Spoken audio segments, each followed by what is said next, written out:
성부, 성자, 성령 이 삼위로 계신 삼위일체 하나님께서 영원 전부터, 창세 전부터, 만세 전부터 여러분과 저를 위해서 약속을 하나 하셨어요. 이 약속은 하나님의 작정이라고도 하고 하나님의 뜻이라고도 하고 하나님의 계획이라고도 하며 좀 더 성경적으로 표현하면 하나님의 언약이라고 합니다. 그럼 이 영원 전부터 삼위일체 하나님께서 우리를 위하여 맺은 그 언약, 그 언약의 약속의 내용은 뭐냐면 바로 삼위일체 중에 두 번째의 위격인 예수 그리스도를 우리한테 보내신다는 약속이에요. 이 보낸다는 의미는 다르게 표현하면 하나님께서 우리와 함께 하시기 위하여 직접적으로 하나님이 인간이 되어 우리 가운데 거하게 되는 것이죠. 그것은 이미 요한복음 1장에 잘 나타나 있습니다. 요한복음 1장은 제가 지금까지 말씀드렸던 이 약속과 언약을 압축적으로 표현해 놓은 아주 중요한 장인데 거기 보면 성부 하나님과 더불어 말씀이 계셨어요. 그 말씀은 예수 그리스도인데 그분은 누구냐면 빛이에요. 빛. 그것이 요한복음 1장에 잘 나타나 있습니다. 또한 그분은 곧 영생이에요. 그 빛되고 영생 되신 분이 뭘 입냐면 육신을 입습니다. 그리하여 육신을 입고 이 땅에 내려오셔서 요한복음 1장에서는 그것을 자기 터라고 말해요. 자기 터. 자기 터에 내려오셔서 우리 가운데 함께 거하심에 라는 표현이 등장합니다. 이것을 우리가 좀 여러분들 알기 쉽게 표현하자면 아마 이 표현을 여러분들 아실 겁니다. 이게 바로 임마누엘이라는 표현이죠. 임마누엘은 무슨 뜻이냐면 하나님께서 우리와 함께 하신다는 표현이에요. 즉 예수 그리스도께서 오셔서 우리와 함께 하시고 우리와 더불어 먹고 마시고 그것이 성찬입니다. 그리고 우리와 더불어 함께 연합하시고 그것이 구원이에요. 우리와 함께 더불어 친구 삼아서 우리를 하나님의 자녀로 입양하는 그 사역을 그리스도와 연합함으로 하게 되는 거거든요. 즉 그리스도는 이 땅에 우리와 함께 하시기 위하여 오셨어요. 이 자리에도 그리스도는 함께 하시러 계시고 여러분들은 마음과 영혼에 우리가 그리스도와 더불어 연합하고 있다는 것이죠. 지금 아무도 지금 감격을 하고 있지 않은데 여러분 이거는 너무 큰 감격적인 것입니다. 하나님께서 우리와 함께 하시기 위하여 자기 자신을 버리고 육신을 입어 우리와 함께 거한다는 거예요. 근데 이 예수 그리스도께서 우리와 함께 하시기 위해 이 땅에 내려오셨는데 근데 오늘 본문에 보면 좀 이상한 말들이 등장합니다. 왜 그리스도는 우리와 함께 하시기에 오셨는데 자꾸 우리를 떠나요. 그리고 자꾸 우리를 숨어요. 우리로부터 숨죠.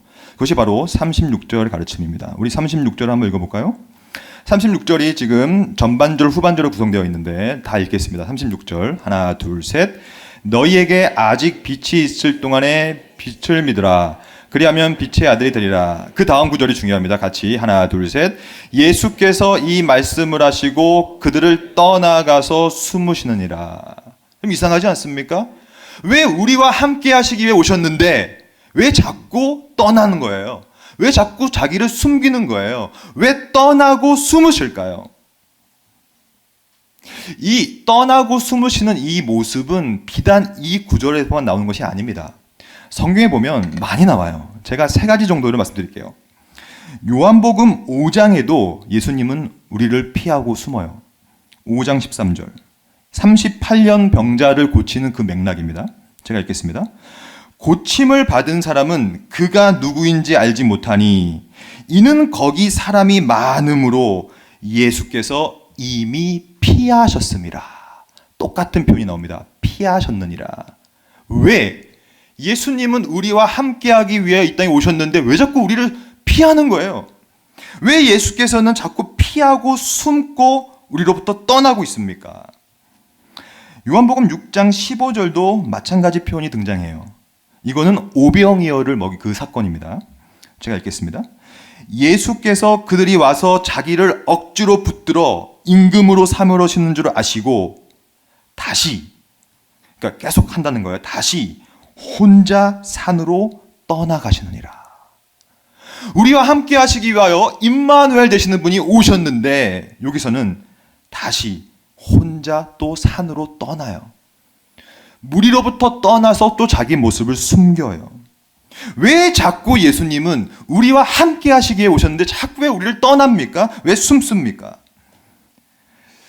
요한복음뿐만이 아니라 마가복음 7장에도 또 등장해요. 마가복음 7장 33절에 보면 이거는 귀머거리를 고치는 맥락입니다. 귀머거리를 고치실 때 이렇게 고치세요. 제가 읽겠습니다. 예수께서 그 사람, 귀머거리예요. 그 사람을 따로 데리고 또 똑같은 동사예요. 무리를 떠나사 손가락을 그의 양 귀에 넣고 침을 뱉어 그의 혀에 손을 대시며 라는 표현이에요.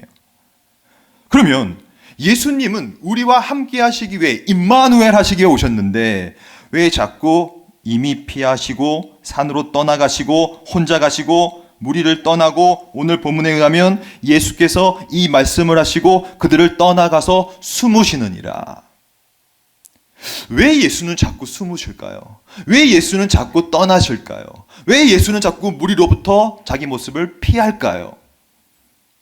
그거는 어떻게 생각하십니까, 여러분? 그 이유는 오늘 본문에 잘 나타나 있습니다. 그 이유는 여러분 바로 오늘 본문인 24절의 말씀 때문에 그렇습니다. 24절 같이 한번 읽겠습니다. 하나 둘 셋. 내가 진실로 진실로 너희에게 이르노니 한 알의 밀이 땅에 떨어져 죽지 아니하면 한 알 그대로 있고 죽으면 많은 열매를 맺느니라. 예수님께서 우리와 함께 하시기 위해 이 땅에 오신 이유는 죽기 위함이에요. 그 밀을 땅에 떨어져 죽지 아니하면 한 알이 그대로 있고 죽어야 많은 열매를 맺기 때문에 무리들한테 자꾸 인기를 영합하고 무리들은 자꾸 예수를 임금으로 삼으려고 했거든요. 왕으로 삼으려고 했거든요. 즉 거기에 있으면 자신의 이 사명을 감당할 수 없으므로 그러면 그분의 사명은 무엇이냐? 따라해 봅시다. 자기 부인. 이게 그분의 사명이에요. 그분이 무리를 떠나는 이유는 그분이 자꾸 자기 모습을 숨기는 이유는 그것은 철저히 자기 자신의 하나님됨 그리고 완벽한 능력 있는 전지전능한 그 하나님됨을 자꾸 숨기고 자기를 부인하는 것이죠. 왜냐? 죽기 위하여. 하나님의 밀을 땅에 떨어져 죽어야만 많은 열매를 맺기 때문이죠. 그 맥락이 그 다음 구절에도 똑같이 나옵니다. 25절 말씀이에요. 같이 읽겠습니다. 자기의 생명을 사랑하는 자는 잃어버릴 것이요 이 세상에서 자기의 생명을 미워하는 자는 영생하도록 보존하리라.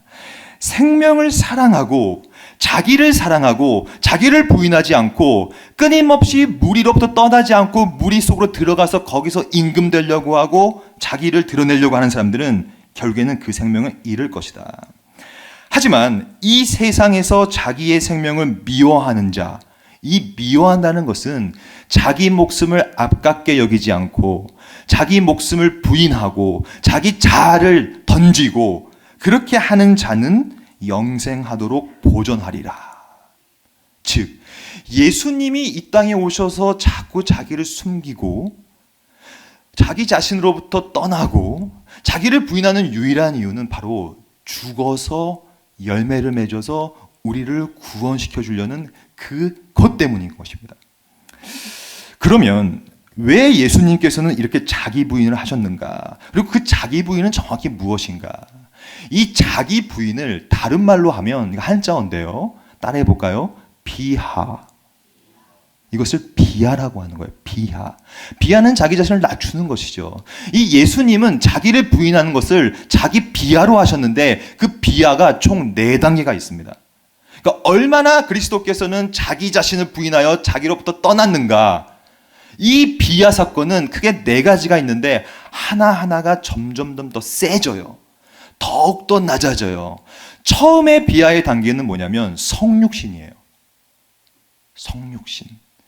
지금 이 성육신을 딱 듣는 순간 여러분들은 그게 왜 비하야? 라고 생각할 수 있습니다. 하지만 그것만큼 큰 비하는 없어요. 왜냐하면 성육신은 뭐냐면 하나님께서 인간이 되신 거예요.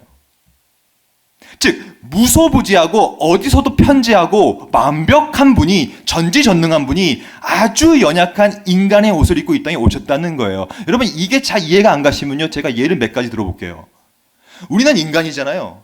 근데 여러분들이 지금 제가 한번 땡 하면 여러분들이 다 개미가 돼봐요. 개미. 순간적으로. 그럼 여러분 어떻게 되겠습니까?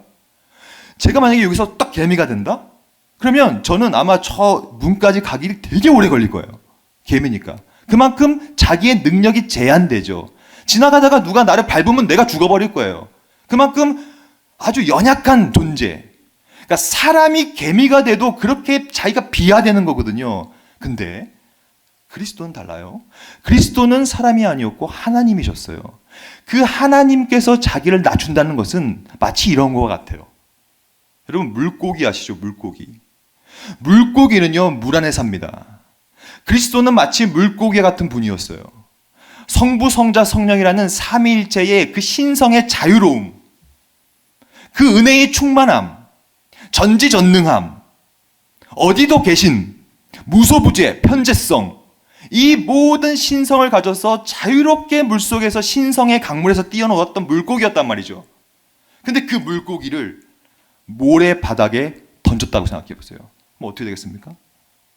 여러분 한번 상상해 보세요. 여러분들이 물고기예요.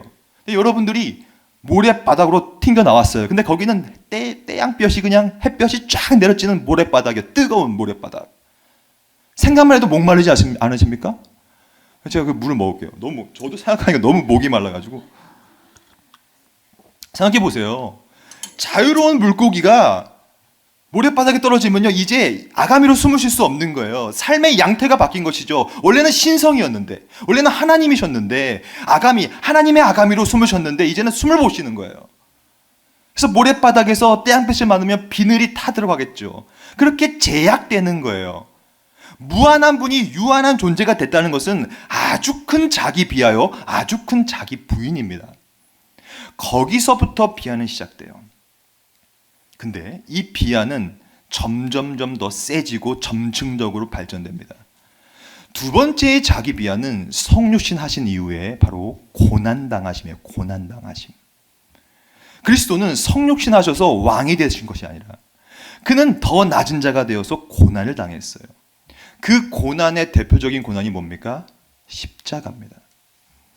저는 십자가에 대해서 관심이 많아서 저는 석사도 기독론, 그러니까 그리스도에 대한 학문을 했어요.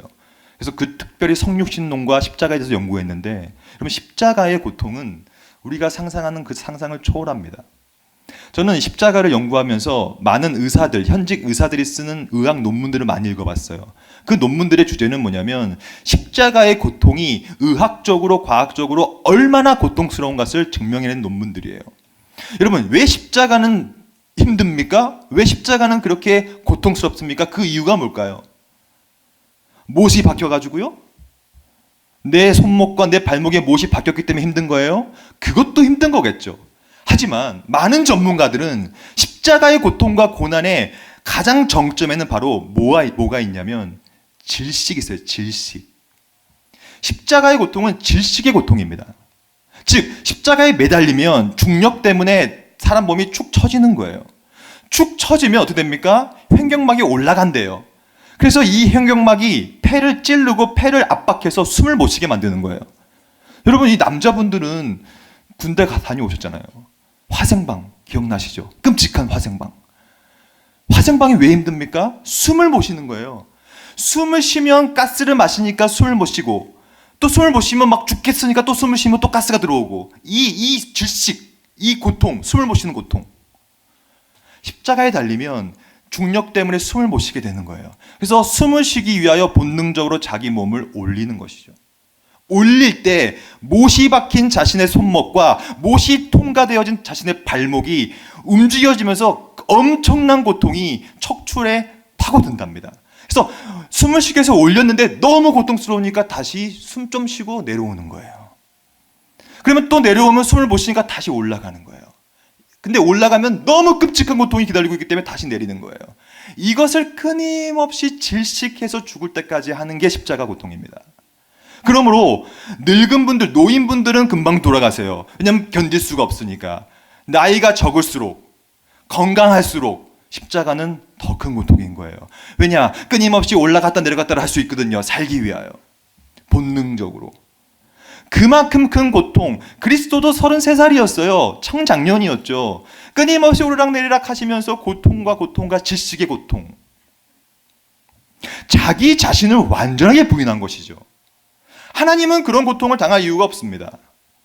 하지만 그리스도는 성육신의 비하와 더불어 십자가의 고통과 고난을 우리 모두를 위해서 지셨어요. 하지만 이 비하는 점점점 강해집니다. 점점점 점층적으로 발전해요. 그러므로 세 번째의 비하 사건을 십자가에서의 죽음이라고 말합니다. 죽음. 우리는 이 고난 주간에 그리스도의 죽음에 대해서 많이 묵상을 합니다. 하지만 여러분 잘 생각해 보세요. 그리스도가 죽었다는 사실을 잘 묵상해 보세요. 이거는 놀라운 일입니다. 왜 그러냐면 예수님은 하나님이에요. 근데 여러분 잘 생각해 보세요. 하나님이 죽을 수 있습니까? 하나님이 죽을 수 있다는 건 하나님이 아니잖아요. 하나님은 죽을 수 없으니까 하나님 아닙니까? 근데 하나님은 죽을 수 없지만 죽지 않으심, 죽을 수 없으심이라는 하나님의 본성으로부터 비하해버리고 거기서부터 부인해버리는 것이죠. 우리를 위하여 죽을 수 없는 분이 죽기까지 순종하여 실제로 돌아가셨어요. 성경은 말합니다. 예수께서 이 영혼이 떠나가시느니라. 이거는 죽었다는 얘기거든요. 하나님이 가장 자기를 비하는 것이 바로 죽으심입니다. 하나님이 어떻게 죽어요? 우리는 죽을 수 있죠. 하나님 입장에서 가장 큰 자기 부인은 죽으심이에요. 이 모든 사건들을 다 여러분과 저를 위해서 하신 거예요. 하지만 이 죽으심에 대해서 많은 사람들이 이렇게 얘기해요. 그거 그냥 기절한 거 아니냐? 죽는 척 하는 거 아니냐? 아닙니다. 성경의 많은 증인들은 끊임없이 이 죽음이 역사적 사실이라는 사실을 얘기하고 있고 많은 신학자들은 그래서 이렇게 얘기해요. 그리스도의 죽으심은 불가능의 가능이다. 이건 역설적인 표현입니다. 불가능해요. 치는 죽을 수 없어요. 하지만 불가능한 죽음을 가능케 하여서 자기를 모순, 자기 비하를 스스로 만들어낸 것이다. 성육신 하셨죠.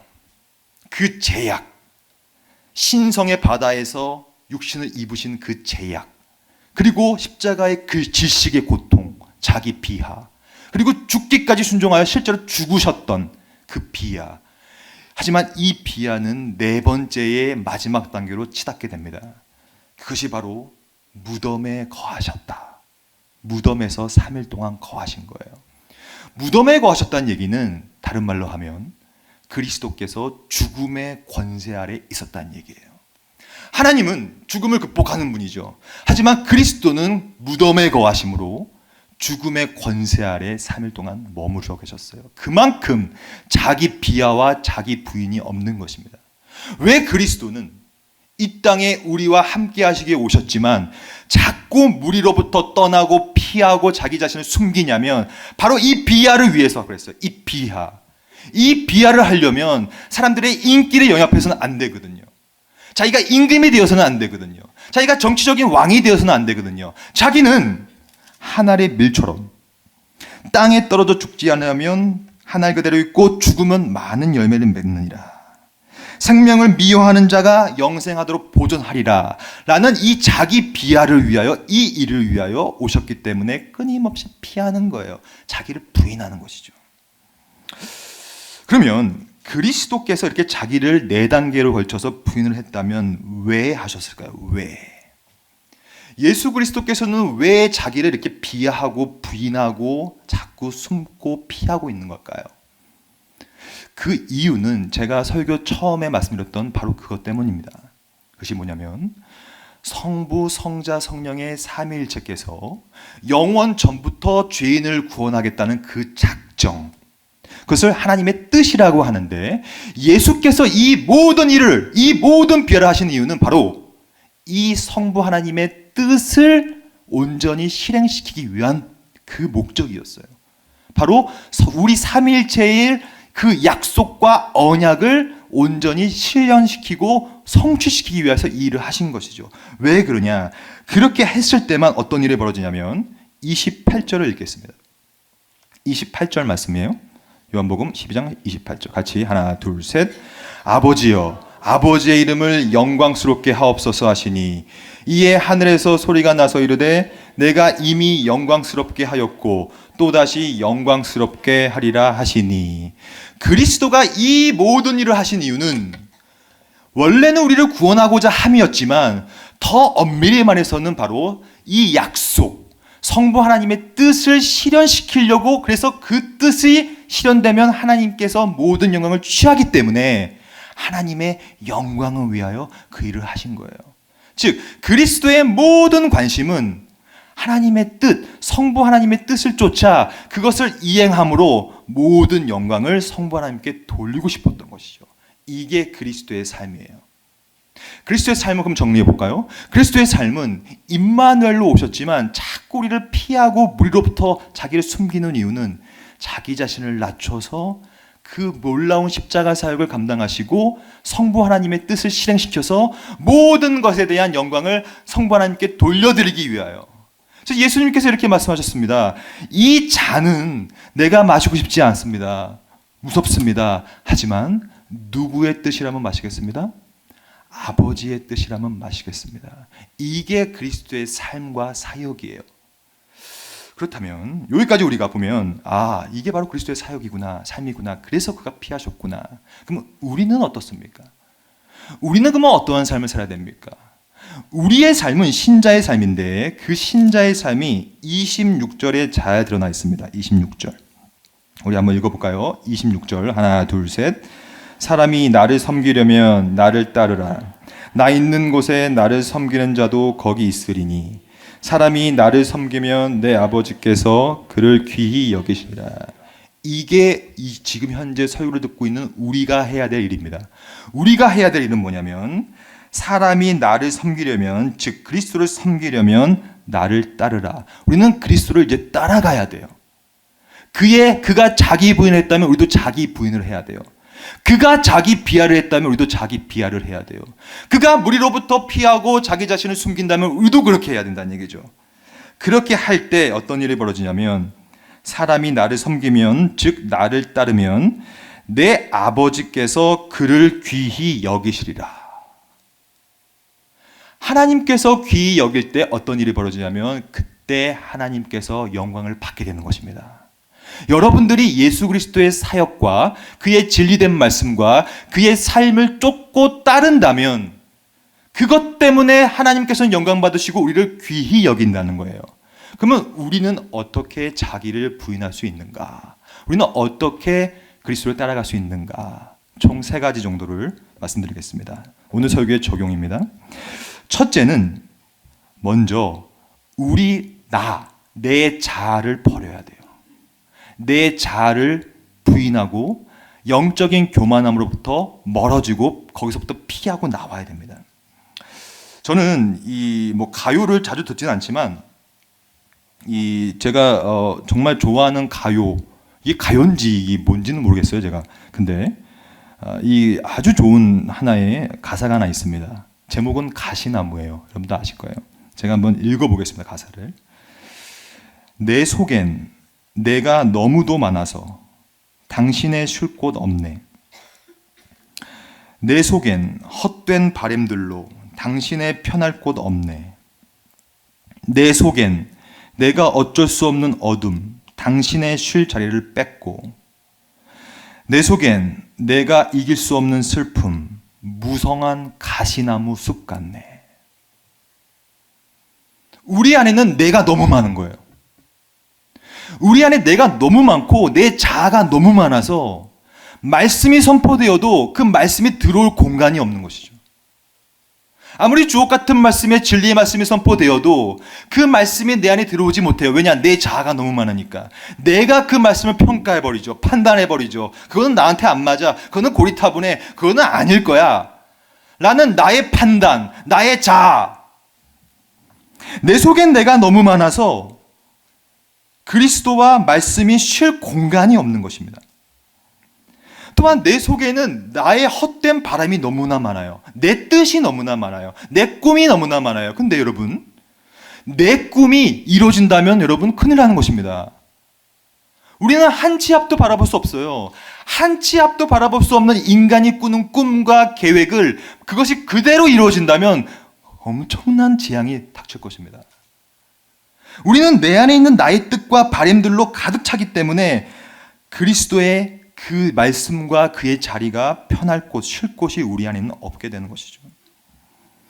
내 속엔 내가 어쩔 수 없는 어둠이 가득 차 있어요. 이것이 죄입니다. 죄. 그래서 이 어둠이 가득 차 있기 때문에 말씀의 빛이 들어와도 튕겨 나가버리죠. 그것을 도저히 바뀔 수가 없을 정도로 당신의 쉴 자리를 빼앗아 버리죠. 그래서 내 속엔 내가 이길 수 없는 슬픔이 있어서 이 슬픔은 뭐냐면 내 마음이 마치 무성한 가시나무 숲 같네. 어떤 사람들은 이런 사람들이 있잖아요. 마음과 가슴이 마치 가시나무처럼 날이 서 있는 사람들. 좋게 얘기를 해도 이상하게 반응하는 사람들. 그리고 한마디로 해도 좋게 말하면 좋을 건데 막 가시도 친 채 말하는 사람들. 내 속에 내가 너무 많기 때문에 그렇죠. 그것이 가시나무처럼 자기를 부인하지 않고 무리로부터 떠나지 않고 자기로부터 숨지 않고 무리로 들어가서 임금이 되려고 하죠. 가시나무가 되고 있죠. 우리는 이 그리스도를 따르는 우리들은 그러므로 자기를 부인하는 습관을 길러야 돼요. 우리 대한민국 그 예능 프로그램 한때 강타했던 유명한 프로그램들이 많지만 여러분 오디션 프로그램들 기억하실 거예요. 그래서 막 나와서 참가자들이 나와서 노래 부르고 막 1등 매기고 막 이런 프로그램들. 근데 제가 그런 걸 좀 봤는데 예전에 보면 그 심사위원들이 늘 하는 말이 있어요. 그러니까 아무리 노래를 잘하고 막 음색이 좋고 그래도 꼭 이런 말 한마디 합니다. 아, 참가자 당신은 참 좋은데 나쁜 버릇이 이미 있네요. 그러니까 나쁜 이 노래의 습관들이 있어서 이거 고치기 어렵겠는데요. 그럼 가차없이 떨어뜨립니다. 그래서 그들이 늘 찾는 것은 원석. 자기 잘못된 어떤 습관이 없는 사람들, 자기 스스로의 그것이 없는 사람들을 찾고 있어요. 여러분들은 어떻습니까? 여러분들은 영적인 어떤 잘못된 습관들이 내 안에 가득하지 않습니까? 여러분 악기를 배울 때도 똑같습니다. 악기를 배울 때 가장 중요한 게 뭐냐면 자기의 잘못된 습관을 없애는 거예요. 잘못된 습관이 있으면 좋은 습관이 들어올 수 없기 때문이죠. 스포츠도 똑같아요. 여러분 모든 운동의 기본 자세가 뭡니까? 바로 가장 근본이 뭡니까? 자세예요, 자세. 잘못된 자세가 이미 우리 안에 들어와 버리면 그 고치기 힘듭니다. 그래서 운동선수들이 왜 자꾸 유소년을 강조하냐면 유소년 때 자기의 잘못된 습관들이 없기 때문에 좋은 습관들이 자리 잡을 수 있기 때문이에요. 마찬가지입니다. 여러분들한테는 영적인 어떤 습관이 없습니까? 잘못된 습관이 없습니까? 여러분들 가시돋친 나의 것이 없습니까? 이것을 비워내야 합니다. 지금 이 자리에서 그것을 하나씩 곱씹어 봐야 돼요. 또한 묵상해 봐야 돼요. 나는 과연 어떠한 잘못을 내 안에 갖고 있는가? 나는 내가 얼마나 많은가? 이 문제입니다. 우리는 오늘 본문 말씀처럼 예수께서 이 말씀을 하시고 그들을 떠나가서 숨으시느니라. 우리도 여러분으로부터 떠나야 돼요. 나로부터 떠나야 합니다. 두 번째는 나로부터 떠난 사람이 또 해야 될 일은 뭐냐면 내가 얼마나 영적으로 파산 상태에 빠졌는지를 생각해 봐야 돼요. 이 영적인 파산. 여러분 따라해 봅시다. 영적인 파산. 여러분과 저는 다 영적으로 파산 상태에 빠져버린 사람들이에요. 우리 대한민국 사람들은요, 전부 다 파산을 다 경험했기 때문에 다 이해하게 합니다. 1997년도 IMF 국제금융기구 그 구제 기금 우리가 그때 여러분 기억하실 거예요. 우리나라가 파산했습니다. 외화를 많이 빌렸는데 외화를 갚을 능력이 없는 것이죠. 이게 파산이에요. 내 힘으로는 갚을 수가 없는 것이죠. 그래서 국제금융기구가 와서 그것을 갚아줘야만 파산이 없어지는 거예요. 이게 파산이죠. 영적인 것도 똑같습니다. 우리는 죄인이기 때문에 내 것으로는 못하는 거예요. 그게 파산이에요. 그래서 누군가의 도움을 받아야 되는 것이죠. 여러분들은 파산을 경험해 본 적 있습니까? 개인적으로? 다들 너무 고귀하셔가지고 지금 파산도 안 하신 것 같은데 저는 파산을 경험해 봤거든요. 제가 이거는 이제 미국에 있을 때, 유학할 때, 저는 이제 딸 둘을 다 미국에서 낳았어요. 아시다시피 미국은 병원비가 너무나 비쌉니다. 그래서 제가 첫 딸을 낳고 병원비 그걸 받았는데 자그마치 제가 지금 기억하는데 1,890만 원 정도의 병원비를 받았어요. 왜냐하면 저희 아내가 좀 난산을 해가지고 뭐 무통분만도 하고 막 별걸 다 했거든요. 너무 비싼 거예요. 그래서 제가 어떻게 했습니까? 저는 특유의 저의 성실함과 특유의 부지런함으로 아르바이트 시작했습니다. 그걸 갚으려고. 그래서 아르바이트를 해가지고 하나하나 돈을 좀 모아가지고 하나씩 갚아 나갔어요. 그래서 한 1년 갚았죠. 또 2년 갚았죠. 근데 뭐 턱이 없죠. 왜냐면 공부도 해야 되니까. 근데 저희 부부가 또 아주 사이가 좋기 때문에 둘째가 또 생겼습니다. 둘째가 또 나와가지고 둘째를 또 낳은 거예요. 첫째에 대한 돈도 다 못 갚았는데 둘째가 나와버렸어요. 그래서 둘째에 대한 병원비는요, 물가 상승이 되어가지고 2천만 원이 넘었어요. 그러니까 첫째도 다 못 갚았는데 둘째까지 나니까 병원비가 너무 많은 것이죠. 그래서 제가 그래도 저의 특유의 성실함과 부지런함으로 또 아르바이트를 열심히 했죠. 근데 아르바이트를 열심히 하다 보니까 이거는 공부가 안 되더라고요. 그래서 이거 안 되겠다. 큰일 났다. 이거 어떡하지? 도저히 갚을 수가 없겠는데 이렇게 갚다가는 내 이거 유학생활 이거 끝나겠는데? 그래서 제가 백방으로 알아봤죠. 근데 미국 병원은 병원 내에 사회복지센터가 있어요. 그래서 저같이 어려운 사람들을 도와주는 그런 센터가 하나 있어요. 제가 가서 물어봤어요. 제가 지금 한국에서 왔고 유학생이고 돈도 없고 아르바이트 좀 하는데 얼마 못 벌고 근데 지금 이 병원비가 이렇게 많습니다. 이거 어떻게 합니까? 그러니까 거기서 굉장히 불쌍하게 저를 보더니 그러면 자기가 이제 이것을 한번 점검을 해보고 체크를 해보겠다는 얘기예요. 그래서 일주일 기다려달래요. 제가 일주일 동안 열심히 기도하고 이거 어떻게 합니까 하나님? 근데 딱 전화가 왔어요. 뭐라고 그랬을까요 그쪽에서? 당신을 파산한 자로 인정합니다. 너무 기쁜 거예요. 파산했다니까. 당신 고유의 능력으로는 그 돈을 갚을 수가 없음을 우리가 이미 다 인정을 했습니다. 왜냐하면 제가 다 냈거든요, 서류를. 그러므로 이제 당신은 파산되었으니까 병원비를 내지 마시고, 하지만 병원비는 누군가가 내야 되니까 제가 외부 기금을 연결시켜 주겠습니다. 외부 기금. 저같이 어려운 사람을 도와주는 기금이 있거든요. 그래서 제가 그 기금에 찾아가가지고 제 사정을 말했더니 그 외부 기금에서 저를 위하여 병원비를 대신 내준 것이죠. 파산이 되는 것은 자기 힘으로는 절대로 낼 수 없으니까 외부의 도움을 받아야 되는 거예요.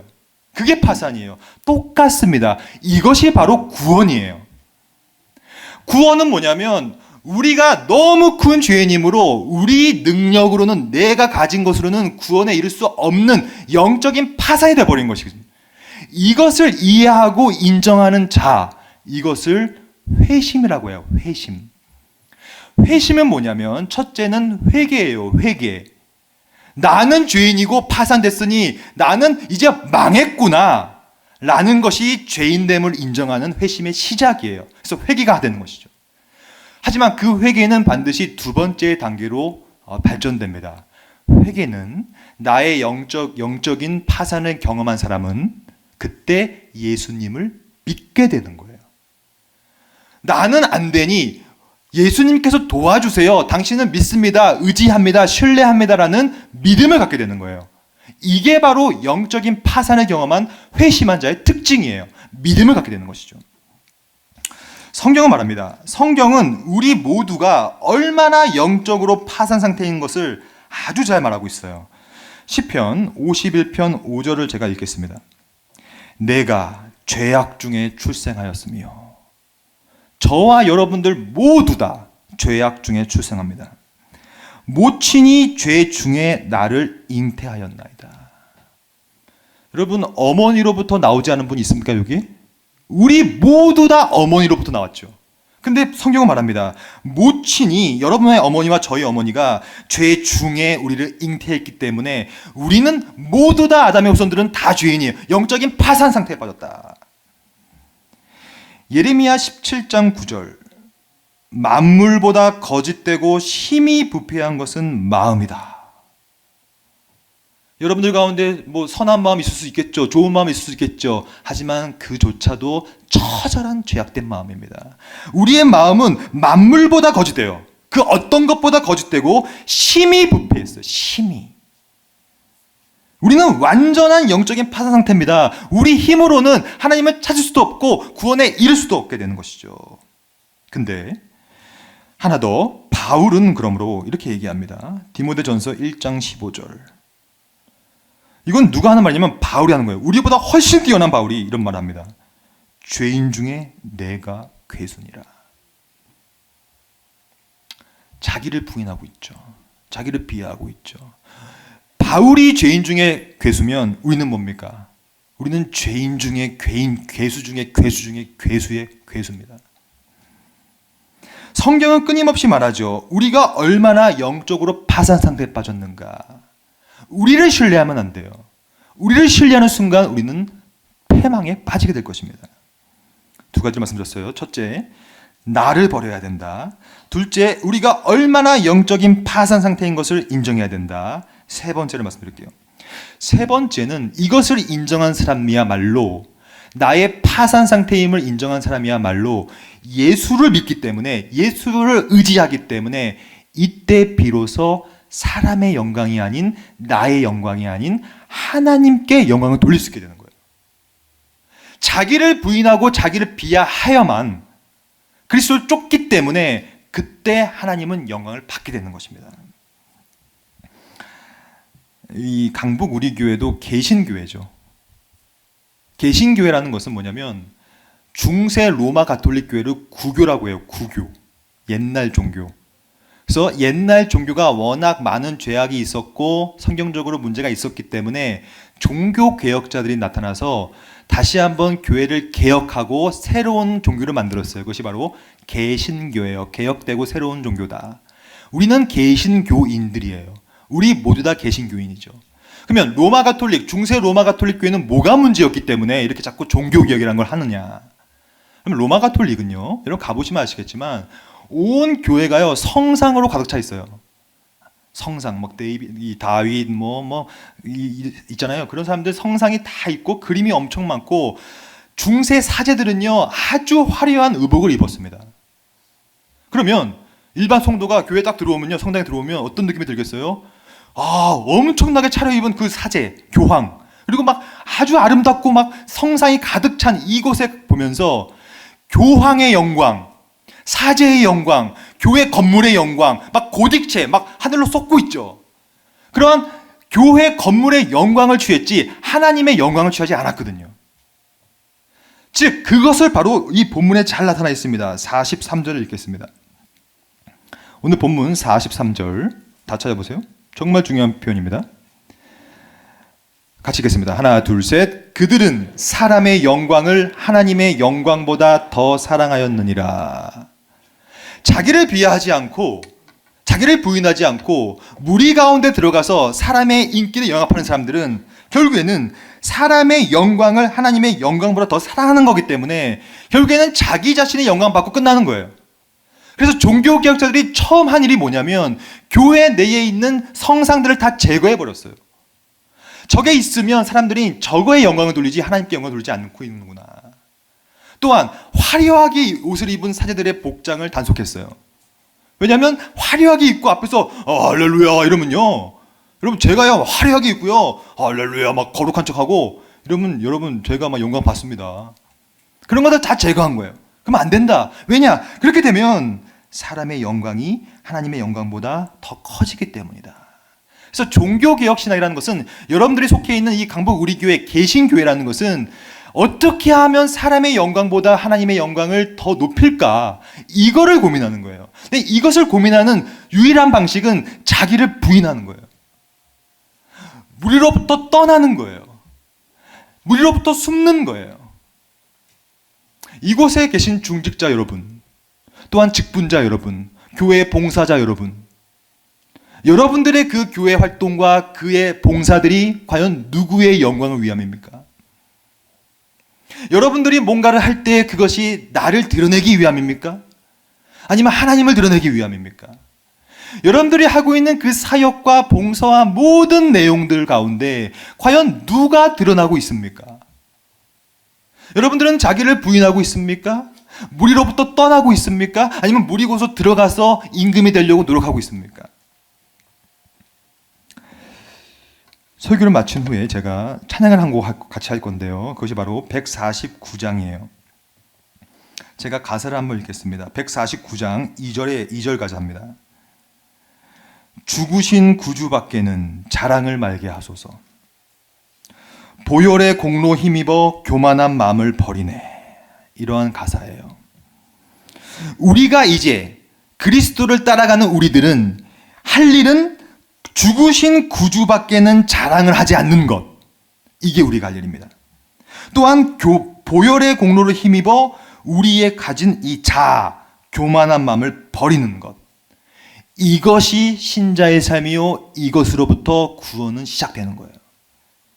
말씀을 정리합니다.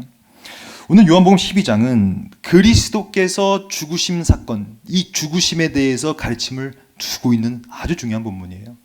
그리스도는 끊임없이 말합니다. 죽어야 된다. 하나님 일이 땅에 떨어져 죽어야 된다. 생명을 사랑하면 안 된다. 그 모든 이유는 하나님의 영광을 위함이고 그 일을 위하여 무리로부터 떠나 나오시고 있어요. 숨고 있어요. 간곡히 부탁드립니다. 여러분들도 자아를 버리시고 자아가 높아지는 그 장소로부터 피하시고 거기서부터 숨으시는 여러분과 저가 되었으면 좋겠습니다.